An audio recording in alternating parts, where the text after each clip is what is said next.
ಆಗಿದೆ between ಆಟೆ and ಸೋಸೆ. Actually ಇದರಲ್ಲಿ ಕೂಡ ಆಮೇಲೆ ನಾವು ಮಾತಾಡಿದಾಗ ನಮ್ಮ ಗಮನ ಬಂದಿದೆ that it is an accidental case.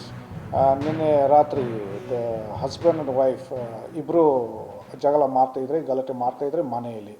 ಆವಾಗ ದ ಮದರ್ ದ ಬಾಯ್ ಅವರು ಬಿಡಿಸೋಕ್ಕೆ ಅವರು ಬಂದಿದ್ದಾರೆ.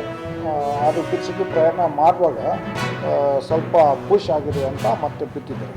ಸೊ ಆ ಟೈಮ್ದಲ್ಲಿ ಅವರ ಕಾಯಿ ಸ್ವಲ್ಪ ಫ್ರ್ಯಾಕ್ಚರ್ ಆಗಿದೆ. ಮತ್ತು ಬೆಳಗ್ಗೆ ನಮಗೆ ಎನ್ನಿಸಿ ಬಂದು ಮತ್ತೆ ಕೇಸ್ ವಸೂಲು ಮಾಡಿ. ನೋಡಿರಿ, ಬೆಳಗಾಂ ಸಿಟಿದಲ್ಲಿ ಆ ಥರ ಯಾವುದು ಗಲಾಟೆ ಆಗಿಲ್ಲ ಮತ್ತು ಮುಂದೆ ಕೂಡ ಯಾವುದು ಗಲಾಟೆ ಆಗಲ್ಲ. ನಮ್ಮ ಕಡೆಯಿಂದ ಆಲ್ರೆಡಿ ಬಂದೋಬಸ್ತ್ ಡೀಟೇಲ್ಸ್ನ ಮಾಡಿದ್ವಿ ಮತ್ತು ಆಲ್ರೆಡಿ ಪ್ಲ್ಯಾನ್ ಮಾಡಿದ್ವಿ.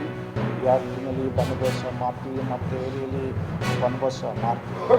ಮತ್ತು ಎಲ್ಲ ಸ್ಟೇಕ್ ಹೋಲ್ಡರ್ಸ್ ಜೊತೆಗೆ ಕೂಡ ನಾವು ಡಿಸ್ಕಷನ್ ಆಲ್ರೆಡಿ ಪ್ರಿಲಿಮಿನರಿ ಆಗಿ ನಾವು ಮಾಡಿದ್ವಿ. ಮತ್ತು we will have some more talks with them. We have to ensure that ಈಗ ಏನೇನು ಪ್ರೋಗ್ರಾಮ್ ಇದೆ ಆನ್ 22nd ಅದು ಶಾಂತಿ ರೀತಿಯಿಂದ